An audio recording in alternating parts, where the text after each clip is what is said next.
ये अब तक के जीवन में एक शख्स का खास तौर पर असर रहा। शुरू में छिपे तौर पर और बाद में एक समर्थ संरक्षक के रूप में। यद्यपि काफी पहले अपने यौवन काल में उसने विमान उड़ाना सीख रखा था, किंतु वो घोषित तौर पर कॉस्मोनॉट नहीं था। अंतरिक्ष प्रबंधन में सर्वोच्च श्रेणी के लोगों में उसकी गिनती होती थी। सोवियत एरोस्पेस इंडस्ट्री से जुड़े ज्यादातर लोग उसे द किंग या बॉस ऑफ बॉसेस या प्यार से उसके नाम के दो प्रारंभिक अक्षर SP कहकर पुकारते थे। क्योंकि उसकी पहचान को आधिकारिक तौर पर गोपनीय रखा गया था, इसलिए उसका पूरा नाम कभी भी नहीं जाना जा सका।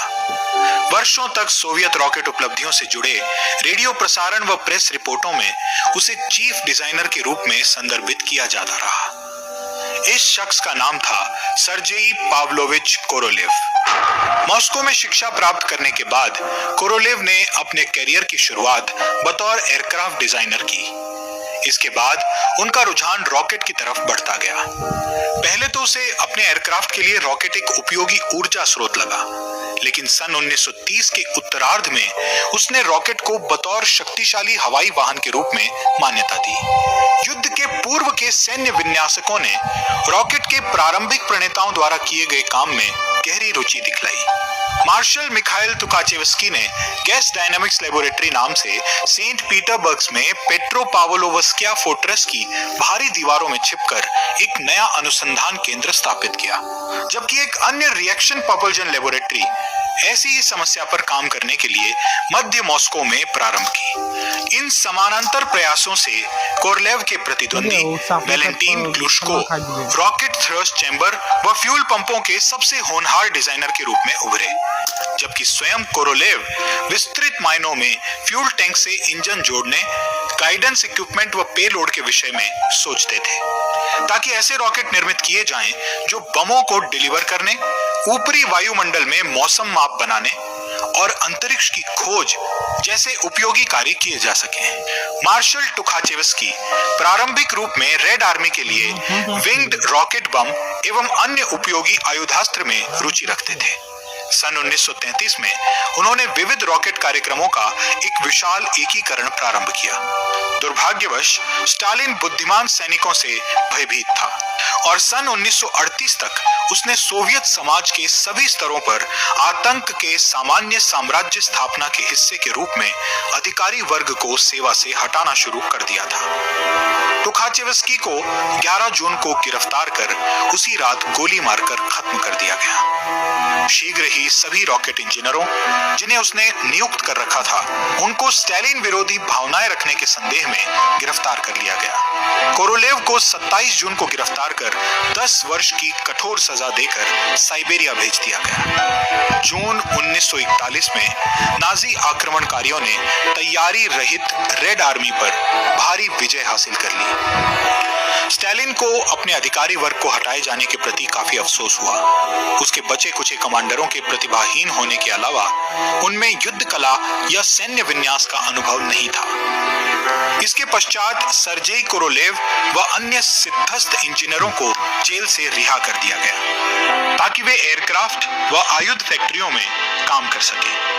युद्ध के अंत तक कोरोलेव को पूरी तरह स्वतंत्र कर दिया गया। उसकी पूर्व प्रतिष्ठा भी कुछ हद तक उसे लौटा दी गई। सितंबर 1945 में उसे वर्नर वॉन ब्राउन द्वारा निर्मित V2 रॉकेट प्रोग्राम के किसी अवशेष की खोज में जर्मन हार्टलैंड जाने की अनुमति दी गई। इसके बाद सन 1950 के दशक के दौरान कोरोलेव ने अपने निश्चय के बल पर रॉकेटों और मिसाइलों की नवीनतम श्रेणी विकसित की, जबकि ग्लुश्को ने कुछ ऐसे प्रोपल्जन इंजन निर्मित किए जिन्हें इससे पहले कभी नहीं देखा गया था। जो इंसान साइबेरिया के लेबर कैंप में जूझकर अपना अस्तित्व बरकरार रखने में कामयाब रहा हो, उसे अपने प्रतिद्वंदियों और क्रेमलिन के असहयोगी अधिकारियों से टक्कर लेना कोई बड़ी बात नहीं रही होगी। खासकर स्टालिन साम्राज्य के बाद के सन 1950 के उत्तरार्ध व 1960 के दशकों के प्रारंभिक वर्षों में निकिता ख्रुश्चेव के कम दमनकारी शासन में कोरोलेव ने अपने प्रतिद्वंदियों के समर्थन से बढ़कर एरोस्पेस सेक्टर में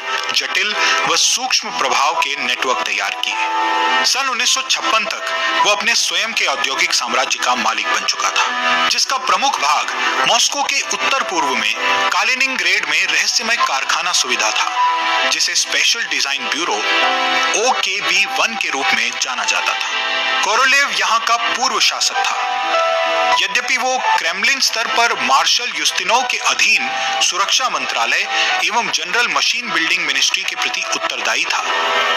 यहाँ जनरल का अर्थ रॉकेट व उपग्रह का छद्म शब्द था। सन 1961 में मॉस्को के एक पत्रकार ओल्गा ने OKB-1 के लोगों पर कोरोलेव के प्रभाव का वर्णन किया है। हालांकि उसने उसके व उसकी फैक्ट्री के नाम का उल्लेख न करने की पूरी सावधानी बरती है। नियमानुसार उसने हर जगह उसे सिर्फ चीफ डिजाइनर कहकर संबोधित किया है। भारी भरकम शरीर संरचना, सांवले रंग और स्वभाव से कठोर नजर आने वाले स्पेसशिप का चीफ डिजाइनर जैसा नजर आता था, वो उससे कहीं बढ़कर था। जब कभी वो किसी कमरे या कार्यस्थल पर उपस्थित होता तो अपने इर्द गिर्द व्यवस्था दर्शाने वाली हलचल सुनाई देती थी। वो अपनी धीमी आवाज में जो कुछ कहता उसे समझ पाना बड़ा कठिन था। उसकी बात में भय, सम्मान व इन दोनों का मिला जुला रूप था। किसी वर्कशॉप में उसके प्रवेश करते ही वहां का माहौल बदल सा जाता था। टेक्नीशियंस के कार्यकलाप कहीं ज्यादा सघन व सूक्ष्म हो जाया करते थे और ऐसा लगता था मानो मशीनों की हलचल भी ज्यादा लययुक्त व तीव्र हो जाती थी। इस आदमी की ऊर्जा से शाफ्ट्स व कॉग्स उनकी गति बढ़ जाती थी। गाइडेंस ट्रेजेक्टरी पर कार्यरत कोरोलेव के एक विशिष्ट विशेषज्ञ का कहना है कि वो एक महान इंसान व एक असामान्य व्यक्ति था। आप उससे किसी भी सामान्य व जटिल मुद्दे पर बात कर सकते थे। आप यही सोचते कि कारावास में रहने के कारण वो टूट गया होगा, वो उसका जोश मंदा पड़ गया होगा। लेकिन नहीं, जब V2 पर अन्वेषण के दौरान मेरी जर्मनी में उससे मुलाकात हुई तो वो मुझसे तीव्र इच्छा शक्ति वाला और अपने मकसद में पक्का इंसान नजर आया। वैसे तो वो बहुत कठोर, आपसे कार्यकुशलता की अपेक्षा रखने व भड़क जाने वाला व्यक्ति था, लेकिन वो कभी भी आपका अपमान नहीं करता था। वो हमेशा आपकी बात सुनने को तत्पर रहता। सच तो ये था कि सभी उसे पसंद करते थे।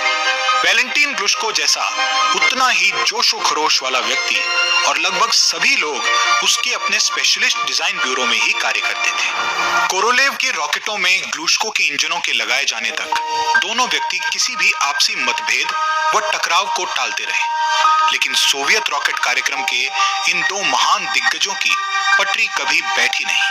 दोनों के बीच तनाव सन 1938 की ग्रीष्म के दौरान तभी शुरू हो गया था जब किसी कारणवश ग्लुश्को को 8 महीने घर में ही नजरबंद रखने व कोरोलेव को एक कारावास कैंप में भेजने की सजा सुनाई गई थी। माना जाता है कि ग्लुश्को ने अपने अधिकतर सहकर्मियों को धोखा दिया, जबकि कोरोलेव ने चुप्पी साध रखी थी। उसका एक अन्य प्रतिद्वंदी था मिखाइल यांजेल, जो मात्र सैन्य प्रयोग के लिए यूक्रेन में ड्नेप्रोपेट्रोवस्क नामक स्थान में बने अपने ब्यूरो में मिसाइलें तैयार करता था।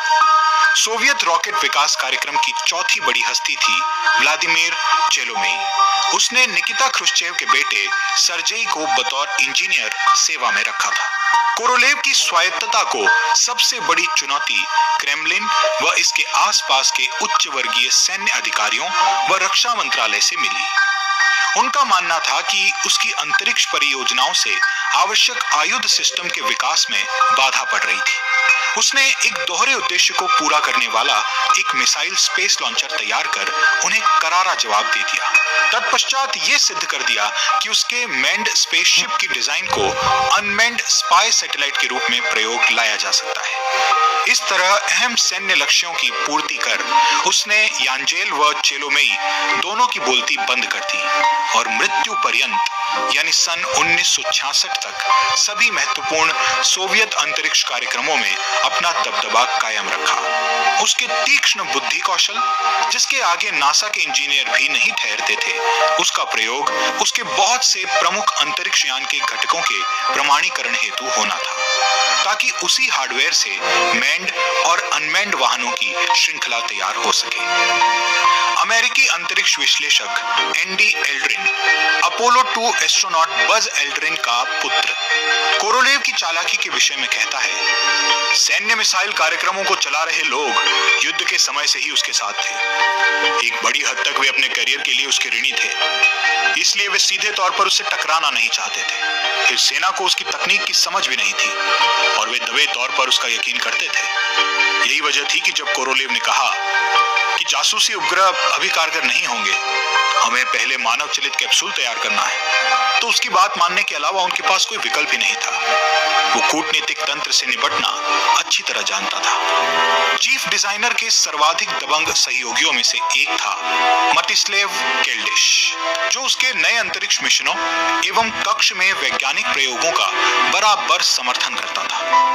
वो मिसाइल के गणित व रॉकेट ट्रेजेक्टरीज का विशेषज्ञ था। उसने मॉस्को में अपने विशाल कस्टम द्वारा निर्मित कंप्यूटिंग फैसिलिटी में पावर बेस तैयार कर रखा था।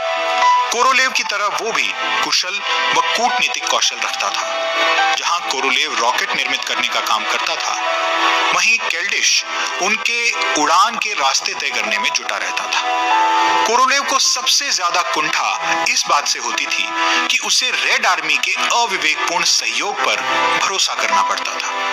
उसकी वजह यह थी कि रॉकेट और मिसाइलों पर उसके काम सैन्य क्षेत्र से काफी जुड़े हुए थे। फिर भी वो चाहता था कि उससे वैमनस्य रखने वाले सेना के जनरल अपने वजूद में कायम रहें। किंतु यदि उनमें से एक भी उसके रास्ते पर अड़ंगा डालता, तो वो उस आदमी को उसकी औकात का आभास कराने में जरा भी नहीं झिझकता था। कोरोलेव के ब्यूरो के एक वरिष्ठ इंजीनियर ओलेग इवानोवस्की, उन्होंने अपने संस्मरण में कहा है, एक बार एक अति उच्च रैंकधारी कमांडर ने एक अंतरिक्ष उड़ान के दौरान किसी अहम रेडियो संचार वहन का लिंक जोड़ने से मना कर दिया। तब कोरोलेव ने भड़क कर ओपन फोन लाइन में उससे कहा, तुम्हें तो अपना काम करना भी नहीं आता, मुझे लिंक दो, नहीं तो मैं तुम्हें कमांडर से सर्जेंट बनवाकर ही दम लूंगा। अपने उच्च अधिकारी के प्रति उसकी धृष्टता देखकर हम दंग रह गए थे। उसकी प्रथम सचिव निकिता क्रुश्चेव और पोलित ब्यूरो में उसके सहकर्मियों का कोरोलेव के प्रति काफी सहयोगात्मक रवैया रहता था। हालांकि उन्हें स्पेस हार्डवेयर की सूक्ष्मताओं का ज्ञान नहीं था। वे रॉकेट तकनीक में इसकी चकाचौंध व इससे जुड़ी राजनीतिक प्रभाव की ओर अपना रुझान रखते थे। उन्हें इसके जटिल इंजीनियरिंग तथ्यों से ज्यादा कुछ लेना देना नहीं था। सन 1955 में जब कोरोलेव की प्रारंभिक मिसाइल और रॉकेट विकास का कार्यक्रम प्रारंभ हुआ, तो उसने पोलित ब्यूरो के अपने वरिष्ठ सदस्यों से उसके काम का निरीक्षण करने को कहा था। इस संबंध में ख्रुश्चेव का संस्मरण इस तरह है, कोरोलेव ने अपने काम की रिपोर्ट पेश करने के लिए पोलित ब्यूरो की एक मीटिंग में पहुंचा। ज्यादा अतिशयोक्ति का प्रयोग न करते हुए मैं कहूंगा कि उसने हमें इतना नौसिखिया समझकर अपनी बातें पेश की, मानो हम भीड़ के एक ऐसे झुंड थे जो पहली बार कोई नया द्वार देख रहे थे। वो हमें लॉन्चिंग पैड पर ले गया और रॉकेट की कार्यप्रणाली समझाने की कोशिश करने का प्रयास किया। ये उड़ सकता था, इस बात का हमें यकीन ही नहीं हुआ। हम बाजार में घूमते साधारण भोले भाले किसानों की तरह रॉकेट के चारों ओर से छूते हुए, थपथपाते हुए चल फिर रहे थे। कोरोलेव का एक सहकर्मी सर्जेई, जो कॉस्मोनॉट्स के शैक्षणिक अध्ययनों के लिए उत्तरदायी था, उसने पोलित ब्यूरो के दृष्टिकोण को इस तरह प्रस्तुत किया है, कोरोलेव के प्रति शीर्षस्थ लोगों का रवैया बिल्कुल ग्राहकों की तरह था। जब तक उसकी सेवा अपरिहार्य थी, जब तक देश के लिए मिसाइलें तैयार करने हेतु उन्हें उसकी जरूरत थी, तब तक जो भी जरूरी होता उसे करने की अनुमति थी। किंतु मानव चलित अंतरिक्ष अनुसंधान को सैन्य कार्य का अनुसरण करना पड़ता था। मुद्दे की बात यह है कि कोरोलेव अपने कॉस्मोनॉट्स को उन्हीं मिसाइलों पर ही लॉन्च करता था। दोहरे उद्देश्य वाला R7 मिसाइल स्पेस लॉन्चर, जिसे इसके निर्माणकर्ता और उड़ान भरने वाले अलगाववश लिटिल सेवन भी कहते थे। दुनिया का प्रथम कार्यशील अंतरराष्ट्रीय बैलिस्टिक मिसाइल ICBM। इस यान के प्रत्येक चरण या ब्लॉक में ग्लूस्को द्वारा निर्मित 4 चैम्बर इंजन लगा हुआ था। यहां तक बताना प्रासंगिक है कि ग्लूस्को द्वारा निर्मित मिसाइल लॉन्चर बेहतरीन थे। वस्तुतः आज भी उन्हें सुधरे R7 रॉकेटों पर प्रयोग किया जाता है, जो आधुनिक सोयूज कैप्सूल को पृथ्वी की कक्षा में चक्कर लगाते हुए मीर स्पेस स्टेशन ले जाता है। ग्लूस्को के नव प्रवर्तन से एक ही समय 4 दाहक चैम्बरों की सर्विस करने के लिए मजबूत ईंधन पंपों और पाइप वर्क को डिजाइन किया जाना था। R7 में 20 अलग अलग इंजनों की ऊपरी प्रेरक ऊर्जा वस्तुतः 5 से दी जाती थी। बधाई हो, आपका डेली गोल कंप्लीट हो गया है। R7 के पहले 2 प्रक्षेपण असफल हो गए, लेकिन 3 अगस्त 1957 को ICBM ट्रेजेक्टरी के अनुरूपण में इसने सफलतापूर्वक उड़ान भरी। इसके पश्चात इसका प्रयोग अंतरराष्ट्रीय प्रक्षेपण के रूप में शुरू हुआ। 4 अक्टूबर को इससे दुनिया का प्रथम कृत्रिम उपग्रह स्पुतनिक प्रक्षेपित किया गया। जिस गति से कोरोलेव ने अंतरिक्ष विजय की जादूगरी दिखाई, एंडी एल्ड्रिन उसकी प्रशंसा करते नहीं अघाते। स्पुतनिक के प्रक्षेपण के पश्चात वे और उनके खुशमिजाज रॉकेट इंजीनियरों का समूह अवकाश पर जाने का प्रयास करने लगे, किंतु जब कोरोलेव को ख्रुश्चेव का फोन मिला तो वे 2 दिन के लिए रुक गए। फोन पर कहा गया, मित्र, यहाँ क्रेमलिन में हमें आपकी जरूरत है। निसंदेह वहां गया और सोवियत नेताओं के साथ उसकी बैठक हुई, जिन्होंने कहा कि 1 महीने में हम गौरवशाली सोवियत समाजवादी क्रांति की 40वीं वर्षगांठ मनाएंगे। हम चाहते हैं कि आप एक अन्य उपग्रह तैयार करें जो कुछ अहम कार्य कर सके। उन्होंने ऐसा उपग्रह प्रस्तावित किया जो अंतरिक्ष से कम्युनिस्ट इंटरनेशनल का प्रसारण कर सके, लेकिन कोरोलेव के दिमाग में एक दूसरी ही युक्ति थी। वो उपग्रह में एक जिंदा जानवर रखकर भेजना चाहता था, ताकि वो अंतिम मानव चलित मिशन की रूपरेखा तैयार कर सके। और देखते ही देखते महीने भर के अंदर उसने अपने साथियों के साथ मिलकर ऐसे अंतरिक्ष यान का निर्माण संपन्न भी कर लिया और उसे प्रक्षेपित भी कर दिया। स्पुतनिक 2 को 3 नवंबर को लाइका कुत्ते के साथ अंतरिक्ष में भेजा गया। ये सोवियत अंतरिक्ष कार्यक्रम के तेजी से आगे बढ़ने की स्पष्ट चेतावनी थी। अमेरिकी तो पहले स्पुतनिक और फिर लाइका के कारण स्तंभित रह गए। दुनिया की दूसरी ओर अंधेरे में पड़ा ये रहस्यमय और पिछड़ा समझा जाने वाला देश उनसे आगे निकल गया था। अंततः एक छोटा सा अमेरिकी रॉकेट 31 जनवरी 1958 को उनके प्रथम उपग्रह एक्सप्लोरेटर 1 को पृथ्वी की कक्षा में ले गया। ये स्पुतनिक जो 80 किलोग्राम का था, स्पुतनिक 2 जो 500 किलोग्राम का था, उनके जवाब में वो मात्र 14 किलोग्राम का था, जिसके कारण ख्रुश्चेव ने इसे अंगूर फल कहकर इसकी अवमानना की थी। किंतु इसके बाद शीघ्र ही जब डॉक्टर वॉन एलन के सामान्य यंत्रों ने पृथ्वी के चारों ओर विकिरण विलय का पता लगाया, तो ये एक्सप्लोरेटर 1 की एक अहम खोज साबित हुई। सन 1959 की शरद ऋतु के दौरान जब मानव चलित अंतरिक्ष कार्यक्रम हेतु अभ्यर्थियों के चयन की बात आई, तो कोरोलेव ने सभी सर्वाधिक होनहार व्यक्तिगत फाइलों का अध्ययन किया और 18 जून 1960 तक उसने लेनिनग्राड के OKB-1 में वास्तविक अंतरिक्ष यान देखने बुलावा भेजा। उस समय तक हार्डवेयर अपनी पूर्णता पर नहीं पहुंचा था। एलेक्सेई लियोनोव को याद है कि किस तरह चीफ डिजाइनर ने एक संक्षिप्त भाषण में कॉस्मोनॉट्स को व्यग्र ना होने के लिए आश्वस्त किया था। उसने कहा था कि हम जो कर रहे हैं यकीनन वो दुनिया का सबसे सरल काम है। हम कोई आविष्कार करते हैं, उसे सही तरीके से बनाने के लिए उपयुक्त व्यक्तियों को रखते हैं और देश भर की सर्वोत्तम और सर्वाधिक अनुभवी अनुभवी कंपनियों को इसके घटकों के लिए बहुत से ऑर्डर देते हैं। जब वे हमारे ऑर्डर की डिलीवरी कर देते हैं तो हमें उन सभी विभिन्न हिस्सों को जोड़ना होता है। ये बहुत जटिल काम नहीं है। निसंदेह हम जानते थे कि अंतरिक्ष यान को तैयार करने में इससे कहीं ज्यादा मशक्कत होती है, लेकिन कोरोलेव के मित्रवत व उत्साही व्यवहार से सभी कॉस्मोनॉट्स द्रवित रह गए। वो उन्हें माय लिटिल ईगल्स कहकर संबोधित किया करता था। लियोनोव के मुताबिक यूरी गैगरिन ने उस दिन कोरोलेव के कार्यालय में सभी बातों को एकाग्रता से सुनते हुए व अंतरिक्ष व रॉकेट के विषय में संबंधित प्रश्न पूछते हुए अपनी अच्छी छवि प्रस्तुत की। किसी औपचारिक अर्ध सैन्य प्रकरण में जब नए नए भर्ती हुए लोग पहली बार किसी वरिष्ठ से परिचित हो रहे हों, यूरी की उत्सुकता को लेकर दृष्ट होने की गलतफहमी हो सकती थी, लेकिन चीफ डिजाइनर इस बात से काफी प्रभावित था कि कम से कम किसी कॉस्मोनॉट ने उससे सीधे तौर पर प्रश्न तो किया। लियोनोव अपने संस्मरण में बतलाता है, उसने यूरी को खड़े होने के लिए कहा और फिर कहा, माय लिटिल ईगल, मुझे अपने जीवन और परिवार के विषय में बतलाओ। 10-20 मिनटों तक तो कोरोलेव मानो शेष सभी को भूल सा गया था और मेरा मानना है कि यूरी उसे तुरंत पसंद आ गया था। घरमन टिटोव नाम का कुछ घमंडी सा लगने वाला एक कॉस्मोनॉट चीफ डिजाइनर की प्रतिष्ठा और उसके आधिकारिक रवैये से दबने वाला नहीं था। पछतावे के भाव से वो स्वीकार करता है, मैंने जो कुछ भी जाना वो ये था कि एक युवा लेफ्टिनेंट जिसकी आंखों से साहस झलकता था, इसके अलावा एक भी विचार मेरे दिमाग में नहीं आया। आगामी वर्षों में कोरोलेव के साथ उसके संबंध सही अर्थों में कभी भी मधुर न रह सके। शायद इसीलिए कि दो शेर एक ही पिंजड़े में साथ नहीं रह सकते।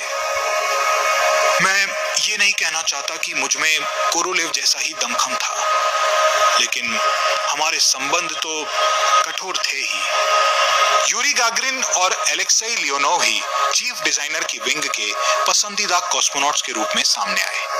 हालांकि वो उन सभी कॉस्मोनॉट्स के प्रति बहुत ही वफादार, सुरक्षात्मक रहा करता था जो उसके आदेश पर उड़ान भरते थे और उसके रॉकेटों व कैप्सूलों पर अपना यकीन जाहिर करते थे। इस प्रथम परिचय के बाद कोरोलेव इन कॉस्मोनॉट्स को OKB-1 के अंदर ले गया।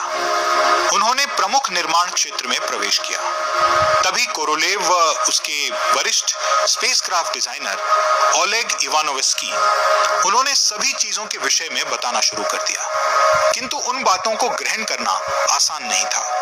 वहां दर्जनों अंतरिक्ष यान एक कतार में लगे हुए थे। उनकी वरीयता की स्थिति उनके निर्माण के चरण पर आधारित थी। प्रत्येक यान में तारों और नलियों की शंक्वाकार रचना थी, जिसके ऊपरी हिस्से पर रुपहले रंग की परत चढ़ी हुई थी। दूसरी शंक्वाकार रचना इसके ठीक उलट यानी नीचे थी। इस पर नालीदार धातुई परत चढ़ाई गई थी। इसका दोहरा शंक्वाकार भाग अलग कर देने वाले यंत्र का मॉड्यूल था और निचले शंक्वाकार भाग पर लगी हुई नालीदार धातुई परत विकिरण का कार्य करती थी। इसमें लगे बड़े स्फीयर इसके कार्मिक स्टाफ के केबिन थे। इन यंत्रों में